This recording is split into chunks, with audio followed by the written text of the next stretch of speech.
Ladies and gentlemen, welcome to Casting the Spotlight episode number 131, and we are back in the studio in solo form today, guestless, but wholesome nonetheless. First time in a minute. Yeah, Been a few back-to-back guests. There has been. We went on a little pretty good run, calling some old names back, having a brand new guest as well. Yeah. It feels like it's been a minute since it's been a solo. I know we had them when we first got this equipment to kind of break them in, but it feels like it's been a minute now. It was just like the week-ish after WrestleMania. Which Mania feels like it's been a minute now. Yeah, it's definitely been like a month minimum, because we were like releasing episodes a little later. I mean, fuck. I guess what followed that up was Backlash, you know? Yeah. WrestleMania, a whole other month. Backlash, man. Do you feel like in the audience was of course behind it, and we can get to that obviously, but like in in France, but do you feel like the storylines are going to thrive the same way they've been now that the mission is accomplished and Cody has the title? Like, do you think everything is going to be able to keep up the momentum? I mean, I feel like they're kind of in the period that they're in always post-Mania, where it's kind of like it's not as hype as it was during the build to Mania, but that's because that's what makes the build to Mania so special. It's not supposed to be that way all damn year, you know?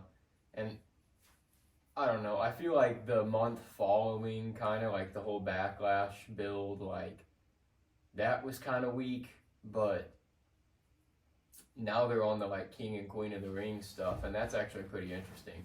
Some of those matches have been pretty fire, and I feel like they're bringing like prominence back to that again this year, where it feels like there's a lot of like big names that are like, I'm trying to win this shit, you know?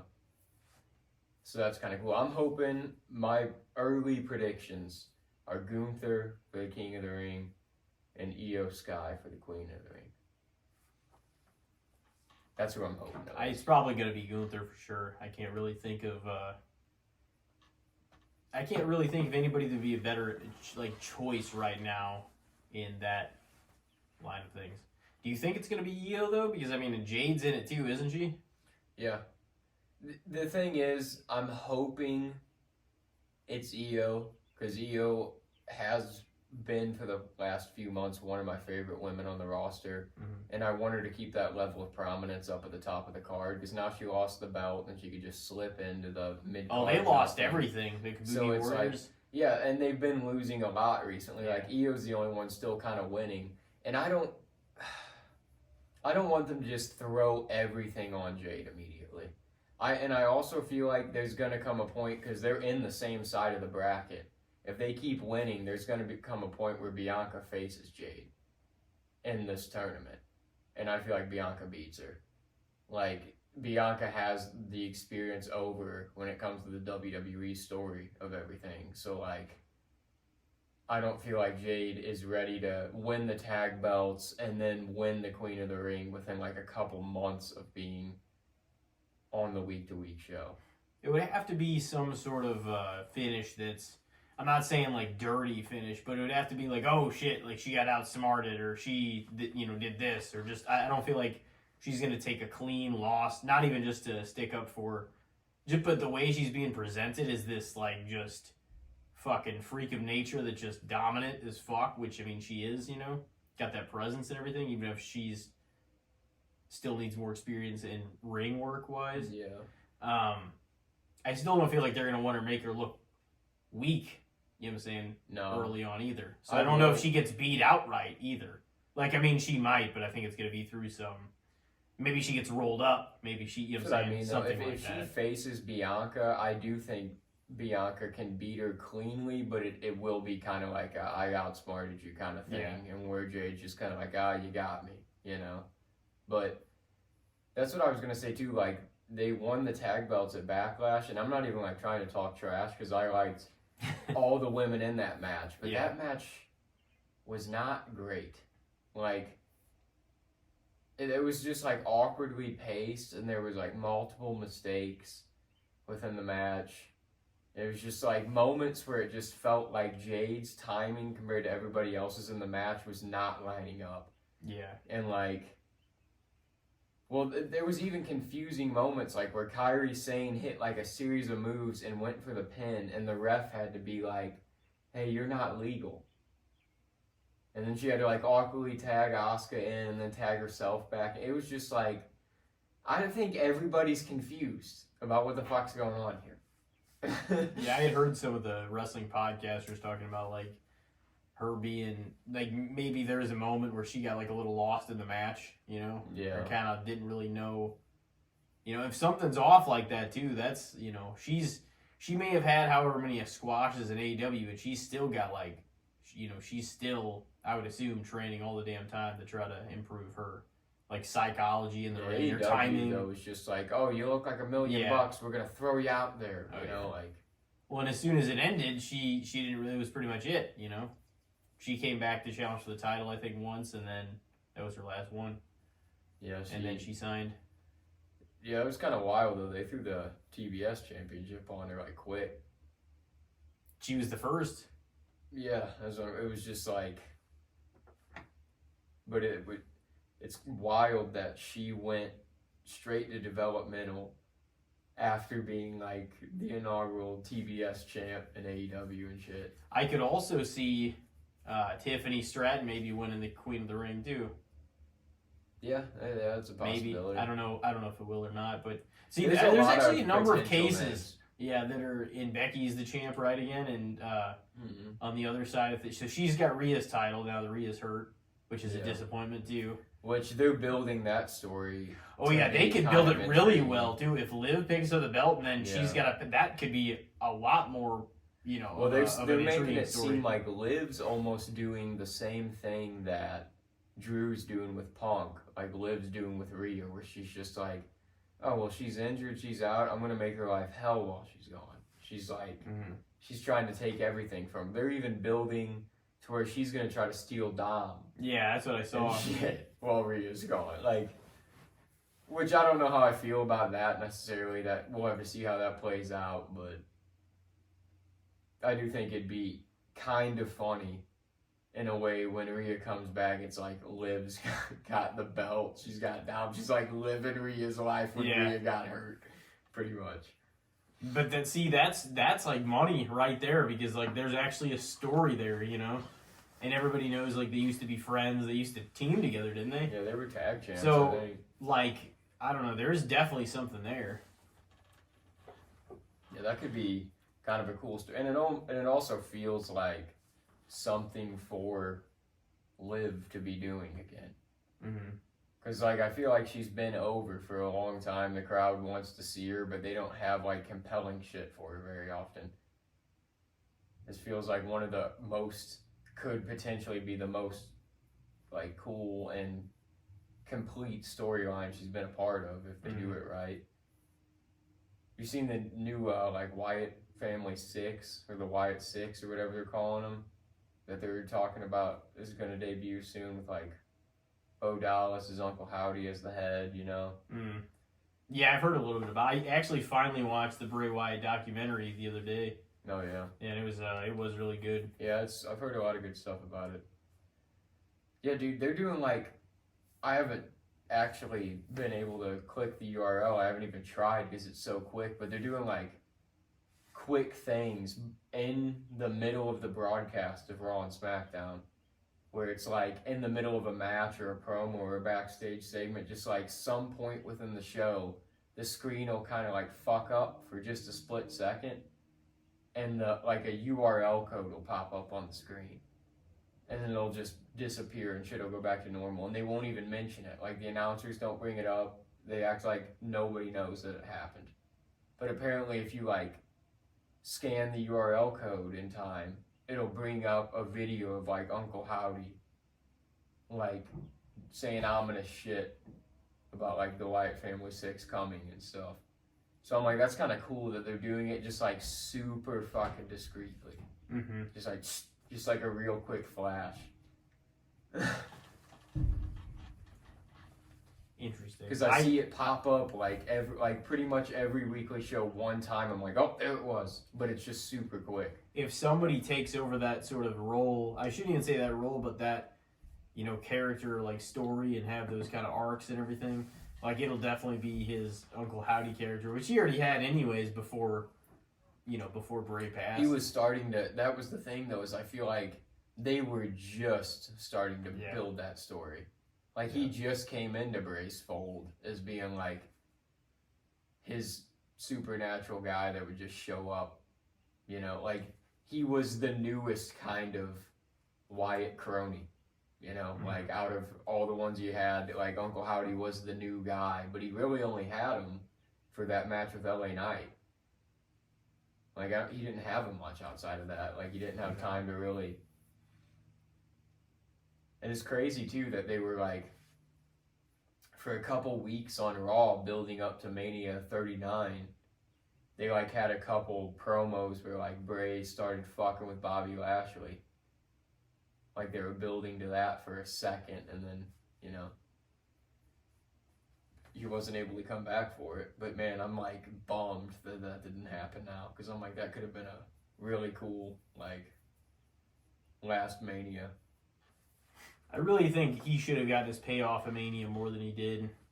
There's no reason the Fiend should have lost to Randy Orton. What was that? Was that 37? Yeah, was it whichever one happened in 2021? Yeah, I think it was 37, because 36 was the COVID year, the Thunderdome year. Yeah. So that made zero sense to me. I was just like, why? Like, what? Why would you try to kill the Fiend's momentum? He was like returning or some shit. Dude, it just made no sense. He was the burnt Fiend, and he became he was the Fiend when he came out of it. Yeah. Like it took it all off of him as he entered. The only reason I remember exactly what show that was is because I just watched the doc. And there was like that box or something Alexa Bliss sat on top, and the crown like bled that like black goo down her. It was like, there was never any what follow the up fuck is for happening? that, though. Yeah, that was there was it. never any follow up for like her character or anything. That's like, and she's been gone for a long time now too, but I almost feel like it'd be neat if they made the new Wyatt family, if like she was a part of it again. Yeah, and they could always, Rowan, he's still available. Yeah, I think he would be a part of it. I heard, wasn't accepting like bookings to independent shows anymore because he had something going on. So that could be what he has going on. He's part of it. Honestly, that would be really cool. Like, why wouldn't you get him if you? And you can probably get him. Like, not like, no offense to him either, but this is something that's like larger than anything he would be doing too, and it's kind of in ways gonna be honoring Bray's memory anyway. Keeping the thing going in a different way. Yeah, it's honestly crazy and a bummer to think, like, out of the original Wyatt family that got over like 10, 11 years ago. It wasn't that long ago they debuted and like wreaked havoc. Yeah. And were just badass. That only one of them is still around. It's like, that's nuts. And then Braun joined later. Think about, yeah. But yeah, it's weird. Like, they even had there was a sad moment. Like, they were like just, kind of arm in arm and shit, and they're, just mourning over their lost pals, That's fucking wild. Like, Harper was gone. He was like, what, 40 or 41? Yeah, he was pretty young. And, he was definitely in his early 40s. Yeah, he was 40 or 41, and Wyatt was 36. So yeah, it's rough. But it seems like we're just still in denial about Bray, though. It still doesn't feel real. It feels like he could do such wild stuff too, to the point where it was like, it's nuts that this guy just died of like a heart attack in his sleep. Because I mean, he was 36, which is crazy. Yeah, maybe he was like a little heavy, but like the dude was athletic. Like the stuff he could do for being a heavy guy, like he seemed like he was pretty inept, like pretty in shape. So it's just crazy that that's what got. It's like, I know that there's other conditions that you can have, heart conditions. It's not always, just not being in good health. You could, just have conditions, but it's just nuts that that's what happened, of all things. It's like, because creatively, and I'm not just saying this as one of the, as a person that's like, oh, he's dead, I'm gonna say he's my favorite now. Like, no, like, since he debuted creatively, he was one of my very favorite on the roster. It was like, his shit was just so entertaining to watch, and as a horror fan, it was like, that was the shit. Mm-hmm. He literally was like living a horror character through pro wrestling. It was like mixing my favorite shit in one thing. And they didn't always have, and he, like, the way he told the story, he was just so complex. Like, you could see that dude writing books. It was like, he just was so, he thought so deeply about his character, compared to, and I'm not even saying the other men and women don't, but like the way that he played his character, like, he had down to a T what he wanted to fucking do with Bray Wyatt, how he wanted him to be represented in the WWE universe. It's a damn shame, that's for sure, because I feel like we did not even get the best of what Bray Wyatt could have been. Yeah, I don't think so either. I think we saw some really intriguing storylines and character development, but as far as like, it seemed like those last few years too, is he was there and then he was gone. He was there, so like he kind of gotten broken up. It was and very everything. come and go. Like after that big run with the Fiend, it just felt like he was very touch and go after that. Well, he was gone. He was let go for over a year. Yeah. And then they finally got in talks, and he came back. And then he only had like 6 months of work before his health kind of was playing a part in it again too. And he had his last match was against LA Knight in like a live event. After wrestling him and like got in the Royal Rumble and everything too. Yeah. Which that was that pitch black match. They didn't really go in deep about that. That sucks, dude. It's kind of a bummer that, like, it is. That's something for LA Knight to hang his hat on too. That like he had the last match with Bray Wyatt, like it, But and I mean they had a decent match, but just that it was a match that the lights were out basically, and it was a match sponsored by Mountain Dew, and it wasn't like, it didn't feel like, oh, this is a serious fucking rivalry, because it was a sponsored match, and it was, Well, they had a gimmick match. They had a live event match after that, at least one, because they feuded kind of, I'm saying, after that. But I think his last match was like maybe late February last year or something. And then, his health just, because he didn't pass until like mid to late August. Yeah. And well, his last, I guess, televised match was, that match. Yeah. Because, I mean, that was just kind of kick-starting him back in, and he was going to probably do more things, I'm sure, on the way to Mania, and so. Yeah, it's pretty wild. It really is to think about. It's like, it's a bummer because I felt like he had one of the best minds for wrestling, and his body gave out on him, It's like you just can't have both. You can't have the physical prowess and the mind for it. It's one or the other.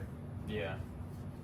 Some guys, are the full package, but like it just felt like Bray Wyatt like burned too bright, too quick. He was just like a shooting star. Such a fucking standout, but it didn't even reach its potential.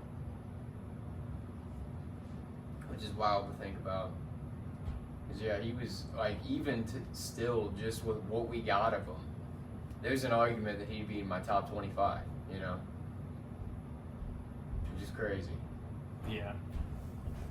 And there's people that are like, oh, he's my favorite of all time. And I even hate to be that guy, but it's like, I feel like,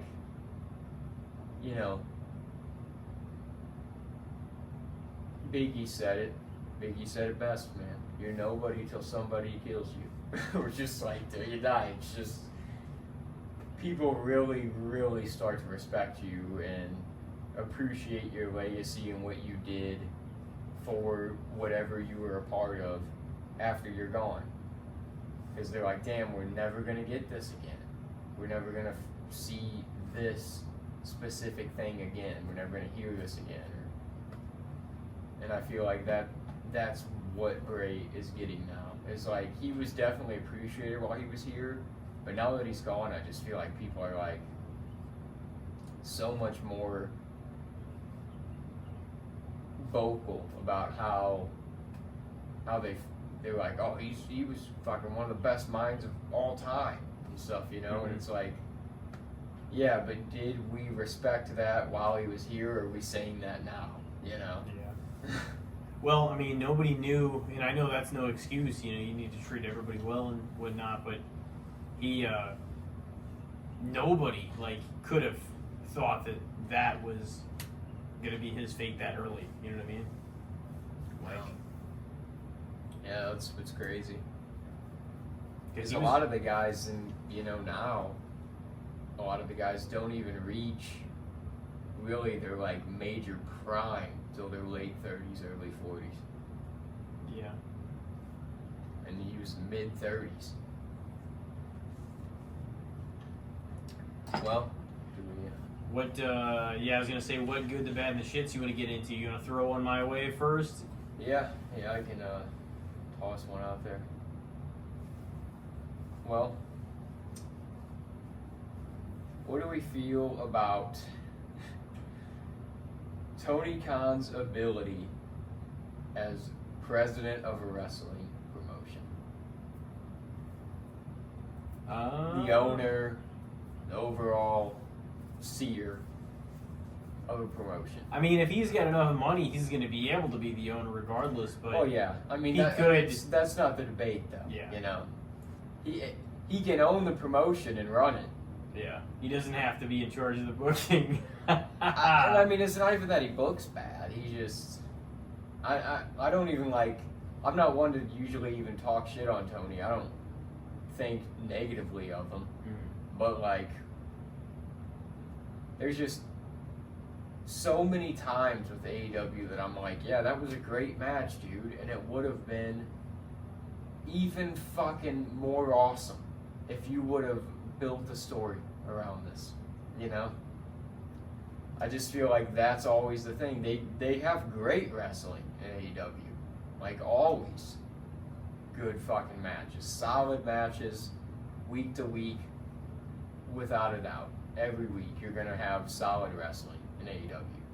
But like, I've always been one with wrestling to appreciate the story. Like, I've always liked, as a wrestling fan, I've always been like a story-driven wrestling fan. That's why I guess I liked Bray Wyatt. He fucking told the story. Like, things like that. Like, I've always been into that. And I just feel like that is the major department that AEW lacks in. Is like, just give me a fucking compelling story to some of this shit, man.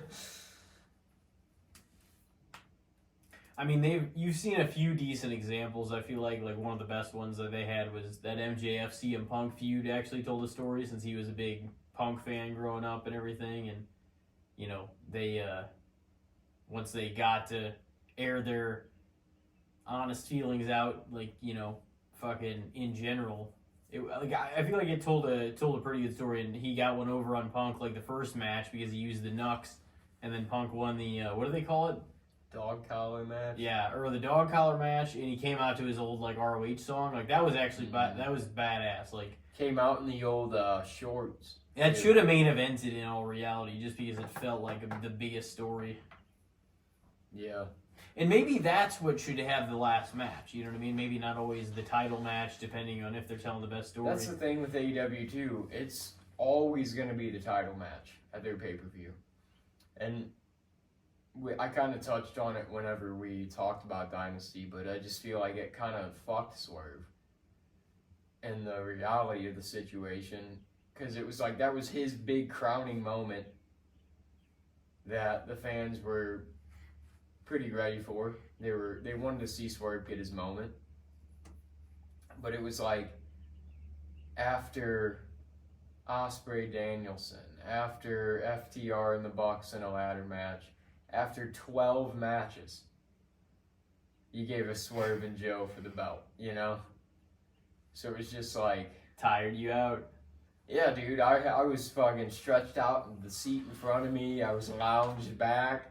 I mean, I was like into Swerve's entrance and stuff, and I cheered him on throughout the match and stuff, but I was just like, I'm feeling the effects of watching 4 hours of straight wrestling matches. Like, there's no backstage interview, there's no breakup segment in the middle of this. It's match, lights go out, promo package, next match.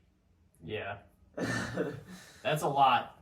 It's a lot to take in, I feel like, for sure. But yeah, if there's nothing to kind of break up the show, like, you know, you need those in-between moments to transition from one into the other. Because it's like, if it's one intense feud into the next one, or like you're supposed to think it's that at least, it's like, holy shit, like, you need a break in between that stuff.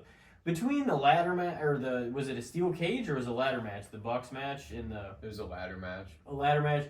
And then they had that... There's no reason that Danielson and Ospreay shouldn't have gone on last.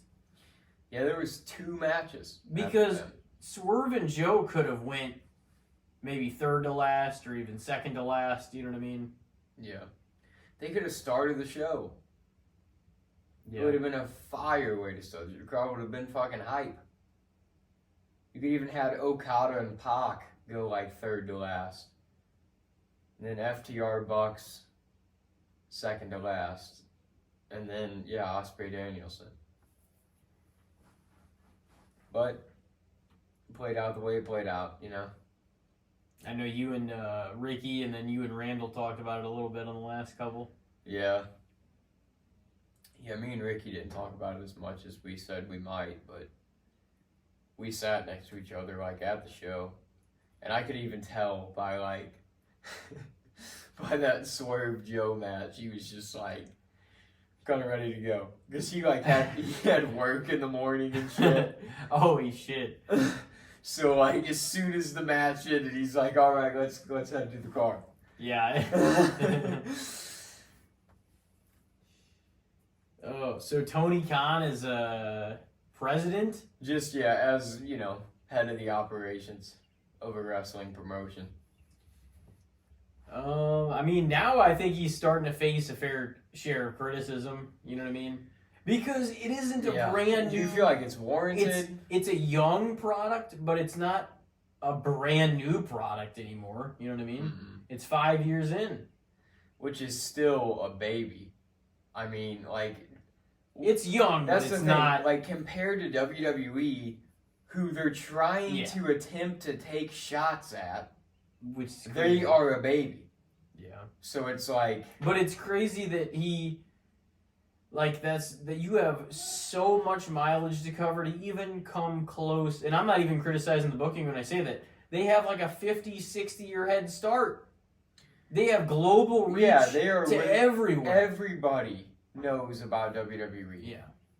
And, dude, there's fans in, like, every country. So, like, it's just insane to me. Not even that you can't take a couple of shots here and there. Or, like, have a kind of friendly rivalry, like, oh, we're going to be the grittier alternative. Or we're going to... Like, he doesn't. He takes, like, personal shots, doing whatever, yeah. But, like, he's trying to go so far with it so quick. It's like, dude, you're not winning this. Like, you see your guys' ratings. I guess that's what he's trying to do, is win over ratings by being the controversial, like, oh, fuck them. We're the wrestling promotion. Watch us. But yeah, it is. It's because people see it as like disingenuous, because it's like you haven't earned the right to call shots. Like WWE has beat you in every single facet. They're selling $10,000 and $15,000 or 1,000-seat stadiums out on weekly shows again. Yeah.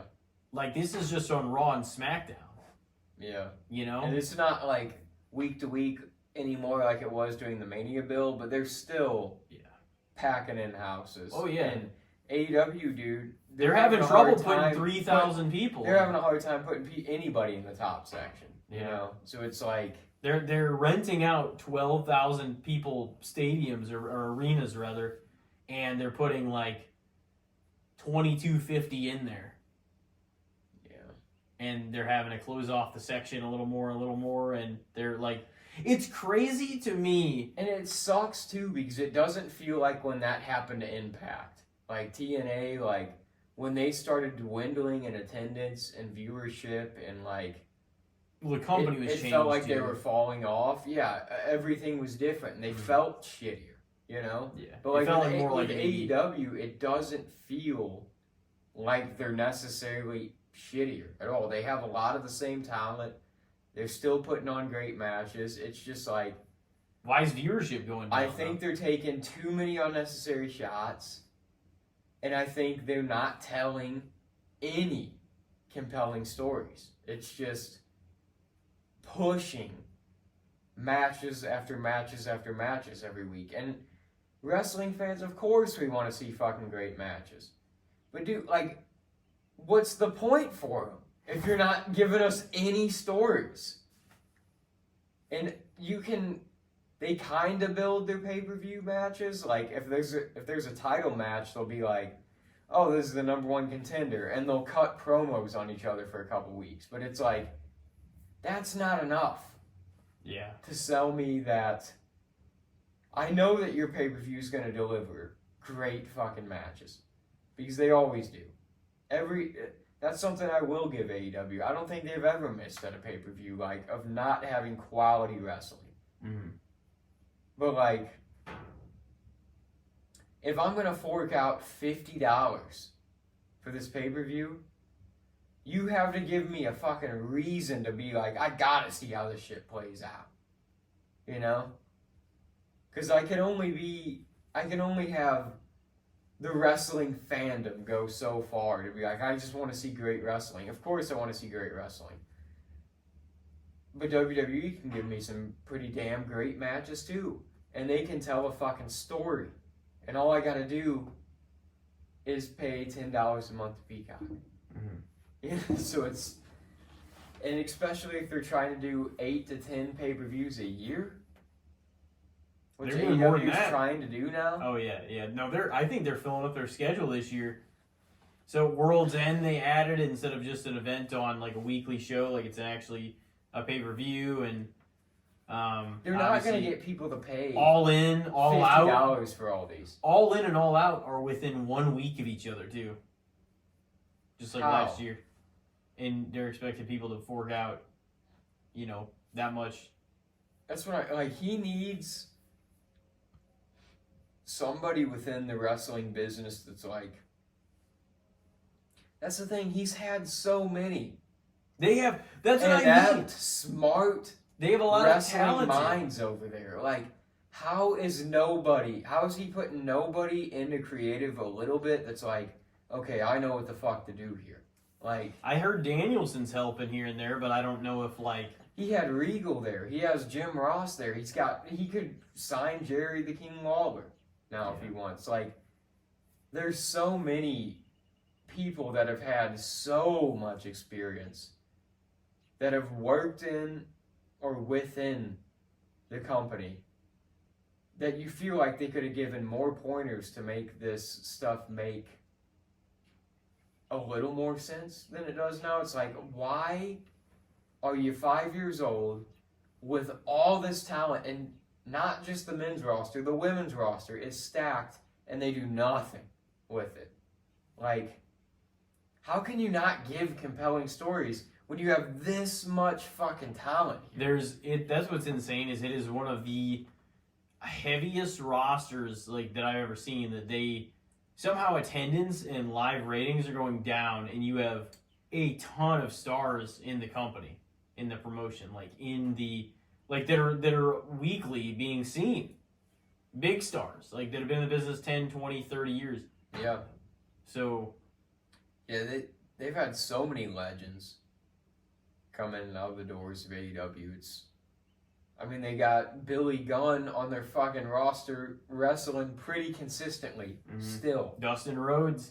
Yeah, he had a match with Samoa Joe pretty recently. That was pretty damn good. And that's like, I don't just boycott AEW. Like, I'm not here to like shit on them. I cover them on my blog. I cover them on here. You know, like I still watch them a decent amount. I saw them when they came to town live. Mm-hmm. Like, I want them to succeed. There's just so much that I feel like they need to improve on. And Tony Khan's like taking shots like, we're fucking better. Like, he doesn't give a fuck. Like, he doesn't feel like he needs to improve on anything. It's like, dude, are you not looking at literally any metric of the numbers? Yeah. Well, the thing is, at first they had the good grace of like, oh man, we want an alternative. We need something different than WWE. They've been dominating everybody for a while. Even TNA is not what it used to be, you know, Impact. But the thing is like at first they had all those people like, oh man, I want to see something different. All these wrestlers that Vince probably won't hire when Vince ran things. Mm-hmm. And it had a lot of good grace the first few years, but now it's starting. Things are kind of like settling where they are in ways, and they're still giving great matches. But something's wrong if viewership's going down, if live attendance is going down, if people are leaving that were there. CM Punk, Cody Rhodes. Yeah. You know what I mean? Big name. I mean, people are going to come and go depending on their opportunities, I guess, but the thing is like, those are people that you expected to be there a while. You know what I mean? Yeah. So. Yeah, Cody, like, started the shit. Yeah. And now he's, like, the top guy of the quote-unquote rival promotion. Because I don't see this as, really a rivalry. I feel like AEW is sort of trying to fabricate a rivalry. But it's like, you're on separate nights. You're totally different things. And wrestling fans at this point are just wrestling fans. Like, they're going to consume both. Nobody is making this a rivalry besides AEW trying to make it a rivalry. Really. WWE is not even acknowledging it as a rivalry. Even the wrestling fans, like, there's some that are, like, loyalists, but they're obnoxious. I don't give a fuck. It's obnoxious. The people that are, like, on the wrestling pages I follow all the time, that's like, oh, well, the numbers said this about this, and AEW's actually doing this, and then the other people that are like, oh, look at this, they couldn't sell out shit at this arena. Look at all these fucking empty seats. It's like, dude, who gives a fuck? Enjoy it. Just watch the shit and enjoy it. You guys are acting. They can't. Fucking ridiculous. It's like, who cares? It's not a rivalry. You're on completely separate nights. Mm. You're a completely separate kind of show. Yeah, some WWE talent goes to AEW, and some AEW talent has came to WWE now. Mm. But it's like, they're not even in the same ballpark when it comes to, like, rivaling for viewership. It's not at all like WCW and WWF. No. So I feel like Tony, like, wants to make it that. And it's like, it's not that. It never will be that. It is not the fucking 90s. It's not going to be that. No, it can't be. It can't have the same as it was. But it's like, even putting your show on the same night as Raw and SmackDown, or like it would just be a horrible idea, though. If they put Dynamite on Mondays the same time as Raw, and Collision on Fridays the same time as SmackDown, they'd lose. Oh, yeah. Oh, yeah. And it's not like, sure, they'd still have their fans that watch, but, like, that would be the way that they'd fucking bankrupt themselves and just... So that's what I mean when I say it just bewilders me. That he's taking these shots like, fuck you. When it's like, you know if you went head to head, it wouldn't be close. And that's not even me taking shots at AEW. Like, there's a lot of talent over there that I enjoy. And I like. And they've had some great matches. And, like, at the end of the year, whenever I do top 10 matches of the year, they'll have a few on there, for sure. Mm-hmm. But, like, how are you gonna say, oh, we're the Pepsi and WWE's the Harvey Weinstein, when you know that if you went head to head, it would be an annihilation? So, like, how are you trying to act like you're the rival to take them down? That was such a bad line, though, man. Like, and the fact that, like, they're under new ownership anyways, and it's not even the same. Now, like, everybody feels like a weight's lifted off. The talent's not getting yelled at. The announcers aren't getting bitched at for saying something or not saying something when they should have. When the owner says, you need to. And, like, everybody feels probably more free to be themselves at their job. You know what I mean? Yeah. So, like, I feel like the morale, from what I've heard, is a lot better, Mm-hmm. So, like,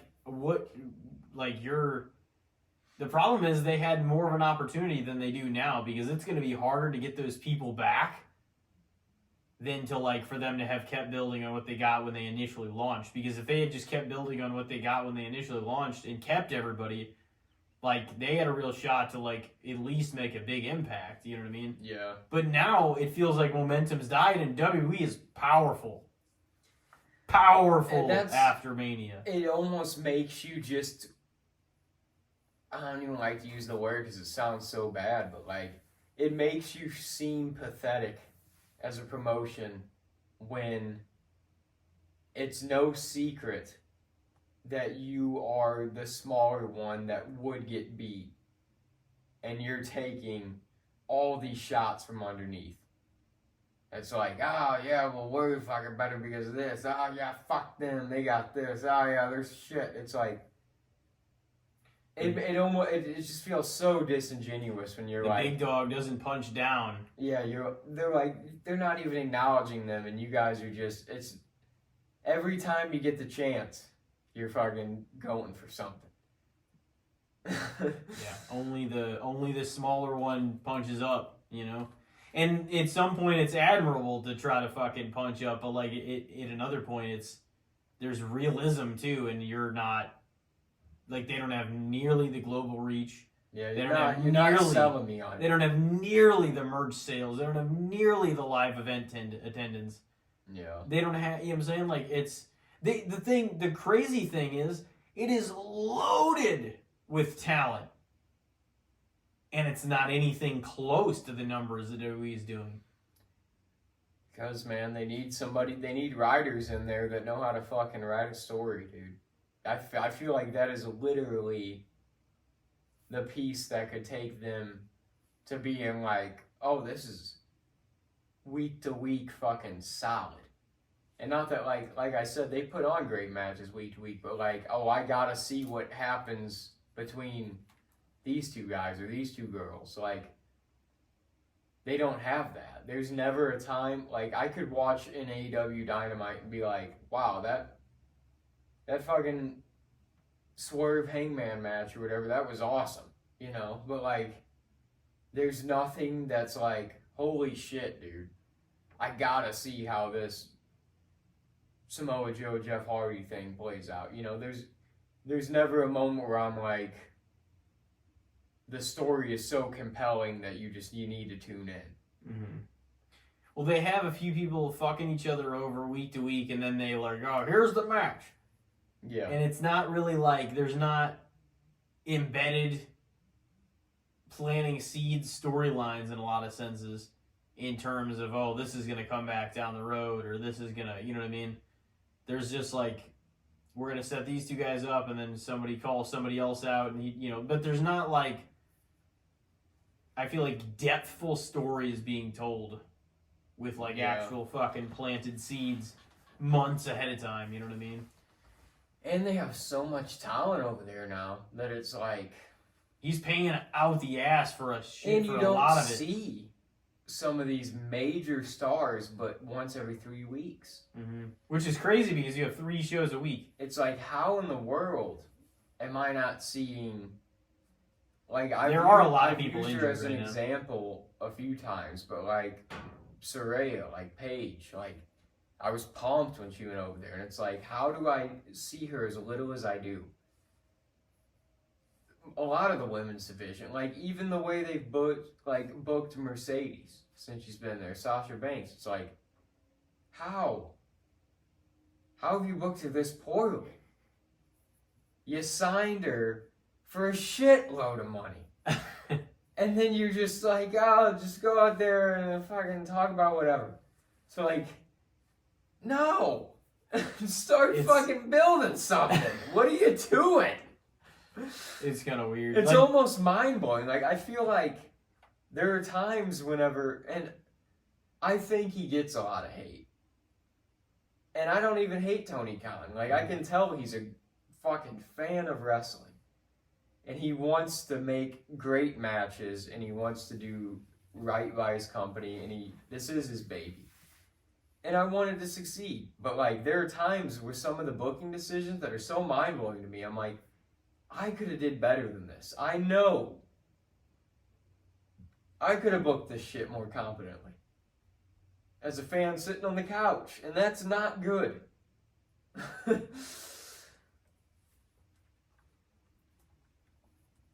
Like, your pay-per-view matches, especially if you're paying individually for every pay-per-view, the matches on that pay-per-view should be compelling. There should be a reason why I'm like, I'm going to fork out $50 to see how this plays out. And it shouldn't be 2 of the 12 that are like, this was a compelling story. Mm-hmm. It should be at least half of them. Yeah, I think there's a lot that can be done to probably improve the storytelling elements of the aspect. You know, we watched week to week. For over a year, for sure. For well over a year, yeah. Pretty much every week for that long. And I still keep up with them. You know, I can't say I watch every week, I catch every Dynamite and every Collision, but like, you know, I listen to podcasts and I do try to watch at least a Dynamite or Collision every other week to like just kind of stay within the loop of what's sort of happening. Mm-hmm. But it is so hard now because there is so much wrestling on TV. And if we're being real, the WWE is giving me more compelling shit right now. So it's like, it's just hard to deny. You know, you have great ability over there, you put on great matches, but like, that can only go so far when you're pro wrestling. Like, it is part drama and story. That's like a whole element to it. I think Tony Khan is like, I don't necessarily think he's a bad owner, but he's also he needs to delegate responsibilities because he cannot do all of it. And like, he's trying to run television. He's trying to be the booker. He's trying to put together his favorite pieces and organize what he wants to see happen. And have dream matches. He needs a hand over them booking reins. I think he's a fair owner, but I think he just has to delegate because, you know, as far as being but some of the aspects and some of the jobs that he thinks he can handle and like probably nobody can handle better than he can. That's just not true. You've got people with years and decades of experience in the business. Yeah. They can, and even some of the talent that's obviously not going to be ego-driven, guys that have been in the business, like, ask, for their opinion. Like, Dustin Rhodes, I'm sure, would be one of the best people to ask. He's been doing it for fucking decades. And, like, what does he have to gain? He's pretty much done everything, up to this point that he's going to do. He's worked with everybody. He's going to be like, oh, put the belt back on me. Yeah, he knows what he's there for. He needs to get a team of bookers that are former talent to just, book the stories and the shows, because I feel like they would understand that a little better, being in it and being a part of it and knowing, like, dude, he's got so many people. Like, you could make King and JR and Dustin Rhodes, and you could even put you could put Danielson and Joe on there if you wanted. Like, they're such veterans that they're still wrestling. Jericho, like, they're still wrestling, but it's not like they're gonna put themselves in the most prominent shit all the time, I mean, if the story calls for it, then they'll put themselves in a title picture or whatever here and there. But I don't feel like they're gonna be like, not to disparage him because I love him, but be like Hogan with TNA and be like, oh well, you know, put me in the title match, put the belt on me. It's like, I don't feel like that would happen with that group of guys. Did he carry the TNA belt? I don't even remember anymore.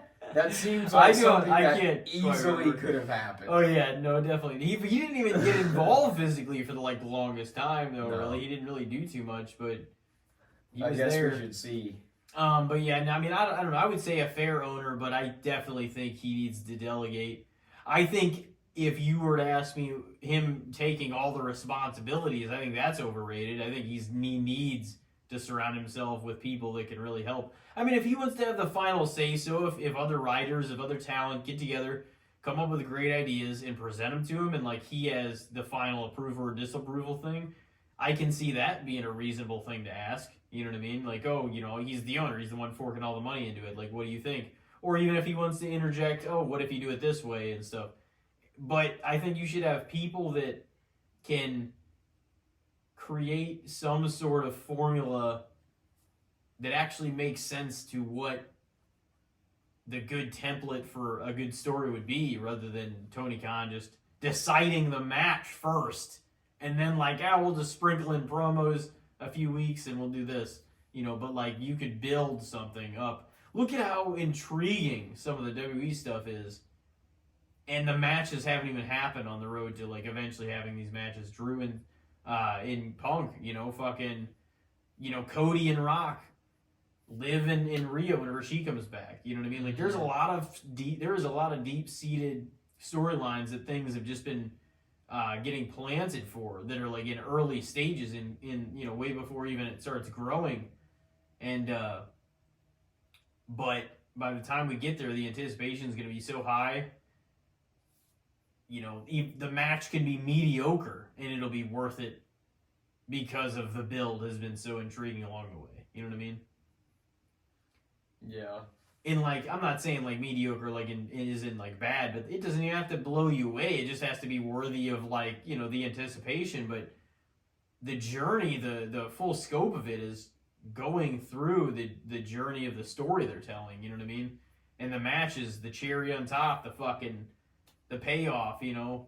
And if there's reason to have the heel win, okay, well, you know, it's usually not over in a lot of senses. Maybe it is. But there's just a lot of ways you could go with it, you know, whenever you tell it right. You could get a lot of mileage out of some feuds that are well told, you know? Yeah. Yeah. You could feud over almost a whole year, you know? Yeah, you could definitely... WWE's figured that out, too, how to draw out a story and a rivalry, you know? Fought Cody Rhodes and Roman Reigns. It was technically a 2-year... Yeah, they had down moments, but you knew from 39 to 40 the whole time, Cody would bring it back up. That was still the mission, you know. You knew they were inevitably going to cross paths again for that belt. Oh yeah. Do you want to take a break and come back? Yeah, we can. With another good, the bad, and the shits and so on? For sure. Alrighty. Well, we will be right back, ladies and gentlemen. This is episode 131. Ladies and gentlemen, welcome back to Casting the Spotlight.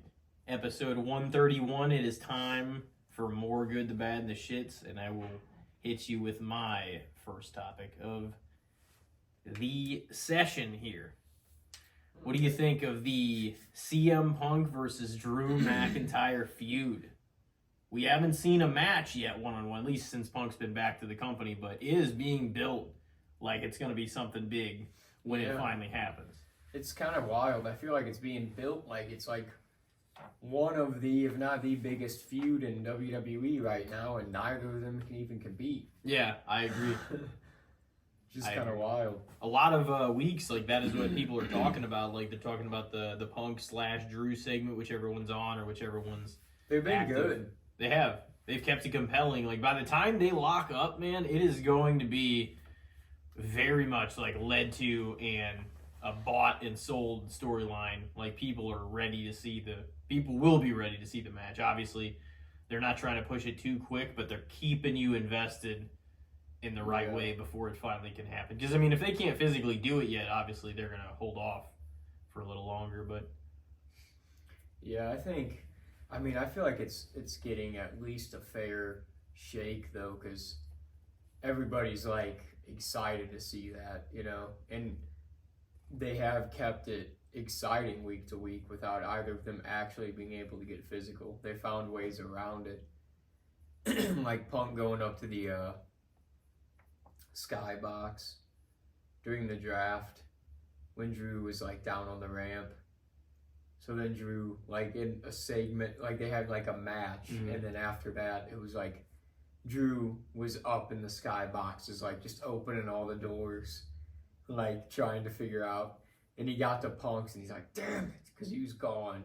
And then he's up in Punk's skybox and Punk's music hits, and he's down in the ring. Then they like switch spots. That was great. oh yeah, playing mind They've games. been doing that though the past couple weeks because Drew was pissed that he wasn't able to compete in the King of the Ring tournament because he was hurt, and that Punk wasn't there. So he's like, why am I even here? Fuck this, I'm out, basically. And just got in his car and like peeled out of there.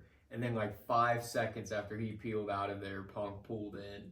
So they've just barely been missing each other and shit. They've kept it very like they're tugging at the rope like a little bit by bit by bit, and they're trying to gear you up to finally be ready to see this like when it happens. I don't know when it happens. I mean, does it happen at SummerSlam? Is that a big enough stage for it to happen? I don't think they're gonna draw it out too much after. Are they gonna try to do it before then? Even I don't know. Clash of the Castle is before SummerSlam. Yeah. And Punk said at the end of his promo on Raw, he's like, don't make me wait till Clash of the Castle. I'll pop up and punch you in the face or something like that. Like saying that he'll just show up there because that's like Punk's or Drew's big like hometown crowning moment potentially, So what if it looks like Drew's pretty set to win the World Heavyweight title again at Clash of the Castle, and Punk just fucks him somehow again? That'd be wild. Do you think SummerSlam would be like the big? They could even main event SummerSlam potentially. Mm-hmm. I feel like if it did get held off till SummerSlam, and it was like there was a few more big moments, like Punk fucking him out of the belt again or something, it should main event. If they build it right, that could easily be the main event of SummerSlam. I'm trying to think of what other routes they would go if they didn't have Punk fuck him over. Say Drew wins the belt, but what would be the ambition behind Punk not being able to best Drew, like, to stop him from getting the belt? Like, what would they have to do, you think, to drag it out to where Drew does win the belt and he takes it into the Punk feud? I mean, do you think anything like outside of him? Because I don't see, unless they just continue to kind of short Drew storyline wise with the belt, I don't really see them taking the belt right off Drew again and putting it on Punk a month later at SummerSlam, if they put it on him at Clash of the Castle. But at the same time, you don't see Punk necessarily losing that first match against Drew. So that's kind of a hard thing to book if you have the belt involved. And that's the thing. What if their first match... I could even see Drew winning the first match either way, because if Punk continues to just get under his skin and fuck him over, I could see Drew winning, or I could also see Drew just being so like emotionally invested in the fight that it gets the better of him and he slips up, and because of his anger, Punk beats him. I don't know. There's a few ways they could really play it out. I don't know if it'll have the belt or not. I don't know if at this point the rivalry needs the belt. They could have the first match without having, a title on the line, and then maybe the next. I could almost see it being like one of those things where whoever loses the feud, the first match, maybe the loser beats the champion at the next event and takes the belt. You know what I'm saying? Like, it could be one of those kind of weird situations, just because then they're going to be building towards because if it doesn't have the belt on it the first time, it'll have the belt on it at some point. Yeah, I think for that feud, and I think that feud is thick enough and has been nurtured enough in a lot of ways that you can for sure get more than one match out of it, especially if you create opportunities for it to end dirty. Or even if Punk wins and Drew beats the hell out of him after the match. You know what I'm saying? That's another reason to still have another one, even if Punk wins the first one, Yeah. Which could happen. Yeah, I feel like it's not going to be a one-time rivalry. I feel like it's going to go multiple shows. It's got to go months. Mm-hmm. Once they actually get the chance to lock up, I feel like they can't be one and done. So somehow, whoever wins the first match is going to set up to something later down the line. Whether it's immediately or not. I almost feel like the first match shouldn't be for the belt. Yeah. And then they could maybe tie that in later. Because that could also give Damien a little bit longer of a reign. I mean, you could even take the belt. But that's the thing, though. Is Clash of the Castle next? It's such a... No, I think it's Money in the Bank after this. After... King and Queen of the Ring, so that's like the next one. Saudi Arabia, and then Money in the Bank, I think in London again. Maybe. But, because it almost feels like a jumbled, like, crowded World Heavyweight title picture. Where it's like, because they also have Bash in Berlin after SummerSlam, which people are speculating Gunther could pick up the belt. And if Gunther picks up the belt, I don't see him immediately dropping it either. And I don't know, he doesn't fit into the Punk-Drew equation. So Punk and Drew either don't have the belt in their rivalry, or Gunther doesn't get the belt right now, and Punk and Drew... It's going to be Gunther and have Cody. That in their rivalry. That could very well be the case, too. But I don't know, like, I think it's more likely. Feel like Gunther, because we just had such a long title reign, and I mean, I'm behind Gunther anyways, but, like, I think it could be kind of fucking cool to see him win the belt. Mm-hmm.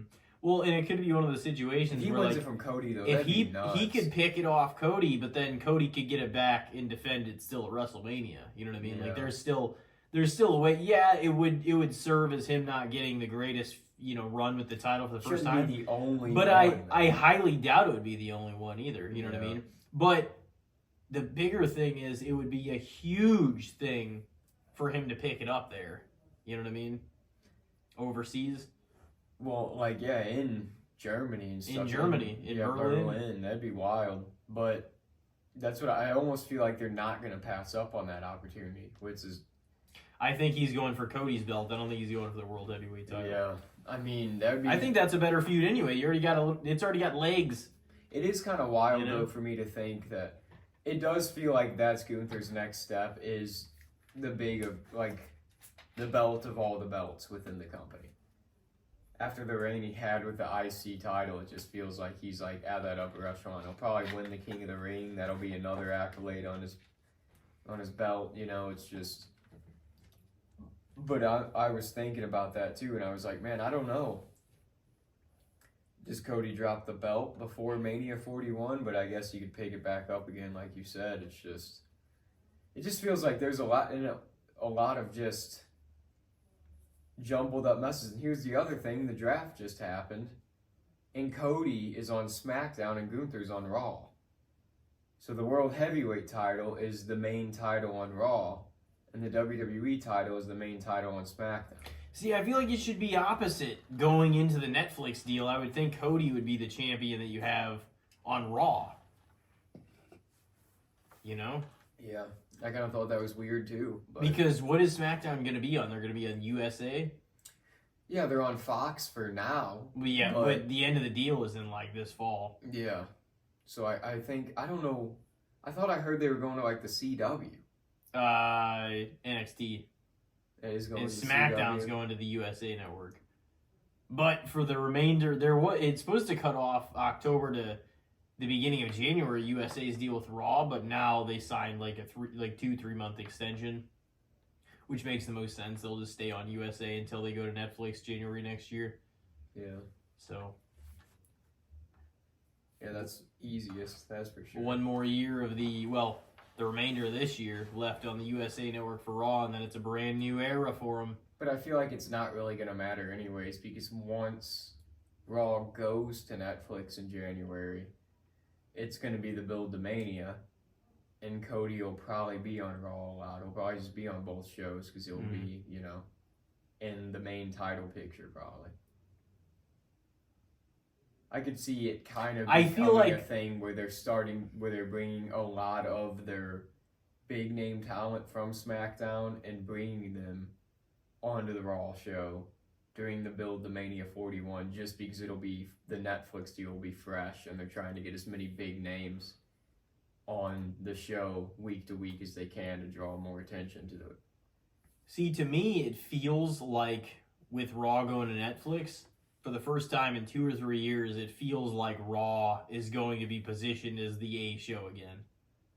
Yeah, and it's been consistently pretty great. I feel like this past year, I thought it was better than SmackDown, honestly, week to week. SmackDown was good when the Bloodline was around, but they weren't really around that often.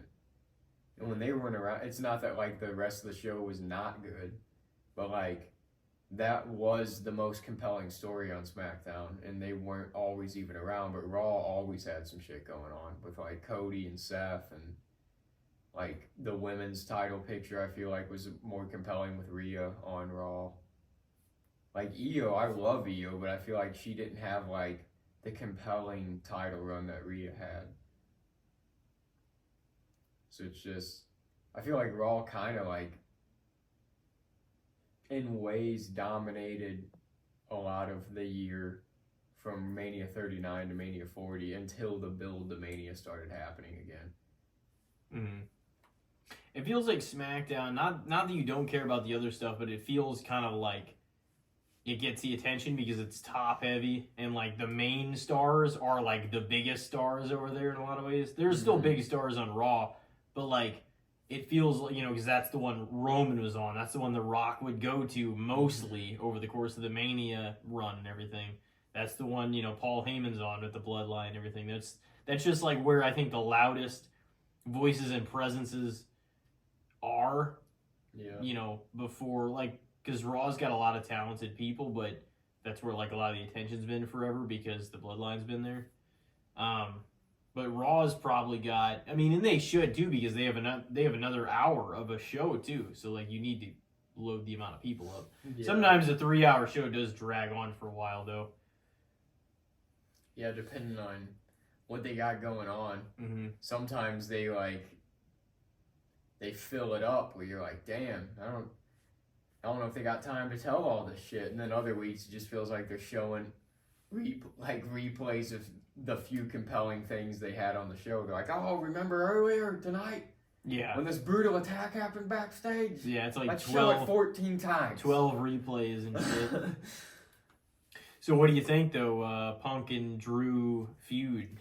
I think it's at least getting a fair rating. I certainly wouldn't say it's overrated, but I think most people are saying currently that it's one of the most compelling stories going in wrestling, which is certainly saying something considering they're not even getting able to touch or have a match.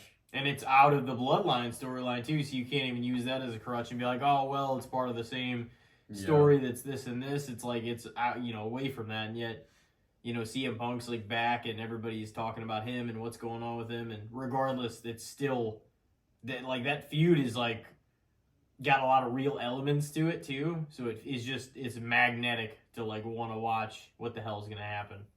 Yeah, that's like I was gonna say about the bloodline too. We're entering this new era of the bloodline, and it could go super awesome, or it could get lost and go off the rails here. It's like they're kind of taking the chance of bringing in all these guys that the novice fan that watches just WWE is probably not going to know, you know? The Tama Tongas, the Tonga Loas, like, I feel like, you know, your normal WWE fan is not as aware of these guys as the Usos and Roman and Rock and now Solo, because he got established with those guys. So it almost feels like the fans at this point are on board, but they're like, okay, well, this could be cool, but where's Roman? Like, we want Roman back. We want the Bloodline Civil War now. We want Roman's bloodline, the original bloodline versus the new bloodline. Like, it doesn't feel like the crowd is even waiting to see how this new bloodline stuff is building and planning out. Mm-hmm. They're just already ready for the payoff of having Roman come back, which is kind of It's like gonna be a dangerous while. territory, because they're already the whole "we want Roman" chance already, to where they're just like, okay, well, this could be neat, but because they're bringing in, like I said, they're bringing in people that not everybody's going to be aware of, which I think it's still kind of neat, and it's also neat how Heyman's playing his role in it, because he's just like being the unwilling party that's just getting dragged along with them now, because he's like too scared to stand up to him, so he's just like, all right, whatever you guys need, whatever you need me to do, I'm with the bloodline. But you can tell that he's like, please, somebody save me. So like, so who have debuted so far? I haven't caught the full like SmackDown in a few weeks. Right now, the bloodline is Solo is like the new leader, mm-hmm. and Tama Tonga. Whose son is he? He's him and Tonga Loa. Somebody's brothers. Haku's son. I think it's him, isn't it? Isn't it Tama and Tonga? And he was a mean dude, man. Nobody fucked with Haku. Yeah, it's Haku. It's his dad. Tama Tonga and the other one. And yeah, Tonga Loa is his brother, and he debuted too. So it's Solo, Tama Tonga, and Tonga Loa are like the new bloodline. Okay. And then it could get really good though if they're like brutal. Like Tama and Tonga are like fucking just beating dudes down backstage and like bloodying people up and shit. And mm-hmm. They're just like jumping people. They're just like they seem like a more unhinged version of the bloodline, where they're just like, oh, we don't give a fuck. We're just kicking ass whoever we want to kick the ass of. They're just ravaging around over the roster. I know. I need to at least watch some highlights and see what they've been up to, because I've heard of it. I heard what's going on, but I have not caught the live show in like a few weeks. Like, at least as it's happening, yeah. Yeah, they're like turning into just, because with Roman it was kind of like, we're the top dogs, we run this place, don't step to us or we'll fucking beat you down. But like, this new bloodline's just like bullies, kind of, you know. But they're like, I don't care if you look at us or not, just don't hope you're not in our path or we'll fucking beat you down. Like, Tama Tonga fucking wrecked. They did one of those storylines again, the whole purposeful car wreck thing. Tama Tonga like wrecked into Kevin Owens as he was trying to like leave one night. He was just like innocently like, just, oh, okay, my night's over. Like just how Rikishi ran over Stone Cold. Yeah. And Tama Tonga just sideswiped shit out of him. It's a Samoan thing. You wouldn't understand. Yeah, they're just like, oh, we're fucking vehicular manslaughter. Yeah. That's what we're going for. I'm going to slap you with my car right in the head. Damn. So, yeah, the Punk, McIntyre, yeah. Would you say fair, too, probably? Yeah, it's getting a lot of love, but we haven't even, to be honest, we could only be, you know, inches and feet into this thing. It could go a while still before it's really completely paid off. You know what I mean? I think the important thing right now is to keep interest and intrigue without giving away too much and without, because the more you keep them off each other physically, like in terms of attack, and they can't anyways if they're not cleared, but the more satisfying it's going to be when they finally do, and like you build towards that match. Yeah.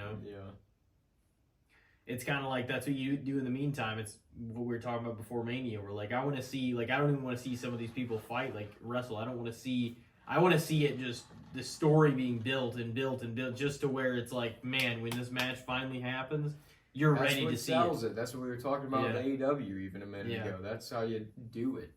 You don't want the match to be, the sizzle and the steak. All right, now it's gotta fucking deliver because that's it. In terms of a match, like sometimes the match doesn't even have to be insanely worked to be insanely worked. Like it has to, I'm saying, you don't have to do the most crazy flips and the wildest shit, but if you build a great story, no matter what, even if it's like a 7.5 minute match, but it tells a great story, you're like, oh my God. Or if this story has legs and that's only one chapter of it, and it's like a squash or like a pretty short match on one side, you're like, oh fuck, I didn't see that coming. Yeah. What's gonna happen next? Which is how they see that feud going. I don't think it's going to be over in one match. I don't think you get a payoff like that. I think they're gonna for sure get one of the big pay-per-views. If not, they might do a match before then, but obviously it just won't be over. I mean, hell, even if they do get, say, one before that and one at SummerSlam, like, who's to say they won't wrestle at Rumble or Mania or somewhere else? You know what I mean? I definitely think they're going to get at least 2, but maybe 3 matches out of it, like, on a pretty big stage. They definitely should. So, I mean, it's a story that plus you definitely have room to run a few shows with it. Plus, how interesting would it be to have the first one without the belt? One of them picks up the belt, has a defense, and either they beat the other guy and retain it, or they lose it, and then that guy's gonna go back and try to win it back. You know what I'm saying? Like, there's this, like, you don't even have to, let alone you can build a story without the belt entirely. But if you go the first one even without the belt, that gives you plenty of room left to build upon the story with it. You know what I mean? Mm-hmm. So it's like, I think it's probably the best decision to have it without the belt the first time they lock up. Plus, like, if the story is still occupied with other characters, it doesn't. The way they're really building, it's going to be a months build. It could be a way to make it bigger after they have the first one. Yeah. But I think the match, it feels like a main event the first time without the belt even. Yeah. Feels like a huge match. Well, you could even have something like Clash at the Castle. Drew has the shot at the belt. Punk costs Drew. Drew's like, fuck you. SummerSlam rolls around. It's Punk versus Drew. Punk wins. Drew's fucking livid. He came into the match already mad. His emotions got the better of him. He slipped up and Punk got the win. So then Punk gets a title shot at, I guess, Bash in Berlin or the show after. At that show, he's got a shot for the World Heavyweight title, and Drew fucks him over. He doesn't win it. So then they face again, and then Drew wins that time, and then they have to have the rubber match. Yeah. Well, that could definitely and those are all ways to extend the story while keeping interest, too. Keep the belt away from it while keeping it kind of involved. Like, that would be a way to... And the thing is, regardless of who the champion is, that kind of protects the champion for a while, too, because they're able to extend their reign more than they would have. Yeah, it could be interesting. There's a lot of ways they could play it out, but yeah, it definitely could go for a while. could play out through most of 2024. Mm-hmm. Be one of the top rivalries of the year. I Oh think. yeah, it like if it builds upon this, it definitely could be. Yeah. I'm hearing more things about Rock and Cody being the main event for next year's Mania. Yeah, well, they kind of hinted that the night after this Mania. Mm-hmm. Well, about the Mania though, or do you think there's a possibility of somewhere else, like a Saudi show, or? No, I think it should probably be Mania if it's gonna be something. Mm-hmm. And I feel like The Rock would mainly want to work a Mania if he's gonna work. Yeah, Like, more than likely. I feel like that's, and if that's the case, then shit, it might be OG Bloodline versus the new Bloodline at Mania as well. Might wait that long for that because I don't know what more of a compelling match you can put Roman in at next Mania if it's not the Bloodline story. So Yeah. we might not even see Roman Well, until Mania season next year. a lot of people think it could be if it's Survivor Series with the elimination matches again and shit. Mm-hmm. It could be War Games Survivor Series, and that's when it happens. Yeah, but what do you do with Roman at Mania if he's not in the title picture? Rock and Cody are taking up doing shit. If you build You Solo up already- enough, he could have a one-on-one with Solo. Potentially, yeah. If But Solo has I a feel great like 2024, the big story is the Bloodline versus the Bloodline. And if they pay that off, it's Survivor Series. And it's like, I guess, I mean, they could build more, like, afterwards towards Mania. You might even be able to let the new Bloodline win Survivor Series War Games and be like, holy fuck. Nobody expected that. And then Roman think end up beating him at Mania. that would or be a something. great environment for that, like, family, feud, no pun intended, really. Yeah. Because, like, it would be a vicious, double steel cage. Like, it would be just an insane setting to have that match, I feel like. Yeah, it'd be neat. And It would it'd actually feel it'd be personal. cool to see. It would be. I just I want that rivalry to go into Mania season, kind of, because I'm like, Mm-hmm. that seems like that could be a Mania feud, like the Bloodline versus Bloodline thing. Because you could honestly even have Tama and Tonga face the Usos too. And that's in a what I was tag going to say. match. That could definitely happen too. So it could be top down, like in a lot of ways. I mean, The Rock could be challenging for the world title, or like Roman. Because that's the thing. I feel like Solo is being positioned as kind of the head figure, though, now, obviously. And so if they build Solo up enough. But see, the thing is, for that to be a compelling competitor to Roman, and you see him actually, you need to be convinced by then that he could actually beat Roman at Mania. You know what I mean? Because when and if That's why Roman they does should probably win, win the first encounter. yeah, because if Roman does win, it's like, oh man, like that was, they could get. I think a lot of this is going to be done to really try to get Solo over, because you've got to build the other characters, but you really got to push Solo as a singles guy too. You know what I mean? Yeah. I could definitely see. I know that's not like necessarily the first top option that comes to mind, but it's still about family and his bloodline and all that. So like, I definitely think a Roman versus Solo match is coming at some point. And Yeah. and if The Rock's occupied and in the Cody storyline, because that's also a reason Roman can go back and he'd be face, because Solo would be the heel. Oh, Roman's gonna be a face regardless. I feel like when he comes back, the crowd's already wanting him. But- like, Solo needs to be a threat. And the thing is, Roman they're not going to make him look weak, but before he even gets the Usos back on his side or anything, all three of those guys could just be, big time adversaries to Roman and just beat him down and just beat the hell out. You know what I'm saying? Like, he comes back and Solo, it could even be that. Like, welcome back. It's been a while. You know what I mean? And all of a sudden he turns around, Samoan Spike, and they Yeah. just beat the fuck out of him. yeah, they would definitely do some shit like that. Yeah, and then Roman, he has nowhere to turn. You know what I mean? And And Solo wouldn't just back down to the number 2 position when he came back. Because now he's like taking over and he's fucking power hungry already. think about it. And the thing is, who do you turn to? And eventually it wraps back around. He's got his cousins. He's got the Usos. Yeah. Usos get back together. Paul would be like, oh, thank God my tribal chief is back. Yeah. Because he's been fucking held hostage. Maybe it's Paul Heyman on a pole match or in a shark cage hanging above the ring. Well, if that's the case, and the new bloodline wins, and they just get him back, he'd be like, no!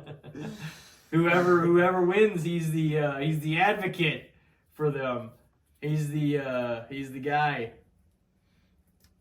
But to be honest, once again, I feel like it would be if the Usos got involved again in that, and you see them back together. I think it would be for that feud, but I don't think that means like Jay's no longer a singles guy, or you know what I'm saying. Like what the problem with this now that we're in, and me and you were saying it when they had Jimmy Jay, is that Jay is established and becoming way more established as a singles wrestler, which he has been the past few years anyway. But now he's finally getting the time and the legs to fucking go out and have matches and great matches and stories on his own.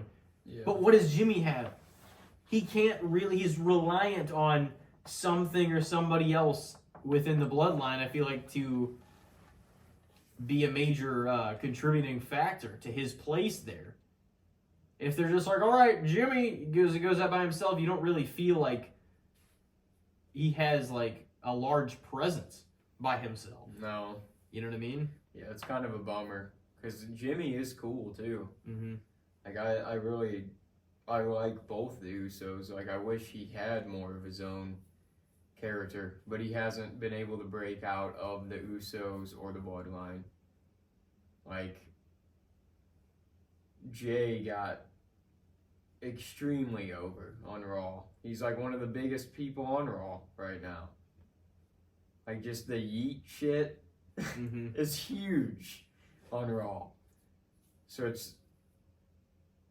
he was definitely though positioned to be the more successful after the Usos split up. They booked him way better. And I wonder if that has to do, I mean, probably not. It's just kind of a funny thing to think about. They're like, Jimmy, you fucked up a few times. You were the guy that got the DUIs and all this shit. They're like, you're less reliable. We're gonna fuck you over. You're not getting the fucking push that Jay's gonna get. It was kind of funny that week on Raw. Did you see when Jay's like, the one camera shot where he like walked outside and ran into Sami Zayn and Sami came into the arena? He was like, they're doing all those camera shots now where the cameraman just like goes from backstage like into the arena. But he's like walking out through the arena and there's just like an poor innocent bystander. This guy just like walking with like his soda and his popcorn, like not knowing that Jay and the camera are coming, and Jay just like comes through. He's like, "Move, man!" Just like pushes the fucking guy. The crowd was even like, "Oh."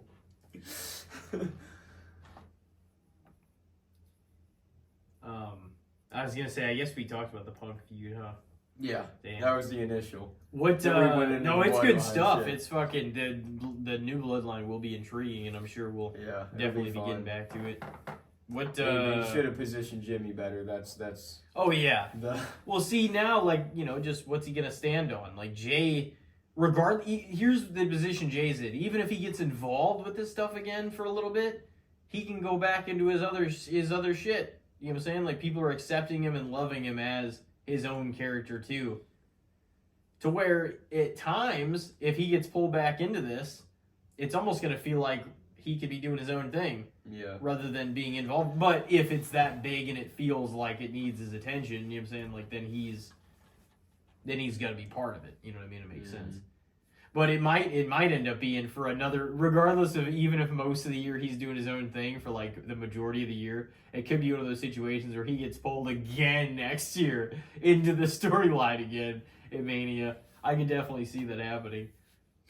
Yeah, just being, because that's, I mean, if they just keep the bloodline shit going, it's been a compelling story every turn they've made in it. So it's made sense to have major bloodline matches at Mania because they're some of the most exciting and most must-see storylines of the past few years.